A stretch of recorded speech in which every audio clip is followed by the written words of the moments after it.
Ապիանոսի, Պլուտարքոսի, Ստրաբոնի արձանագրած ամենահետաքրքիր ու պատմականորեն ճշգրիտ փաստերը Տիգրան Մեծի մասին։ Մեր թվարկությունից առաջ 115 թվականին հայ արքա Տիգրան առաջինն պարտվեց պարթևների դեմ մղված պատերազմում եւ ստիպված էր ուղարկել իր որդուն Տիգրանին Պարթևաստանի արքայական արքունիք Եկբատան որպես պատանդ։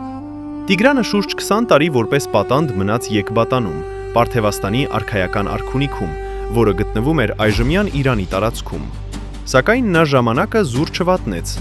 Մանրակրկիտ ուսումնասիրում էր պարթևների ռազմական տակտիկան եւ պետական կառավարումը։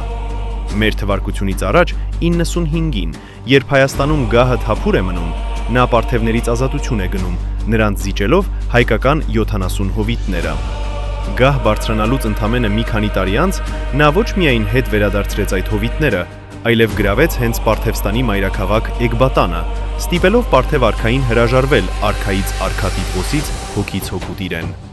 Տիգրան Մեծը պատմության մեջ մնաց որպես միակ տիրակալը, ով արևելքում կարողացավ համախմբել այդքան տարբեր ժողովուրդների եւ ստեղծել մի պետություն, որի հետ Հռոմեական Հանրապետությունը ստիպված էր հաշվի նստել հավասարը հավասարի պես։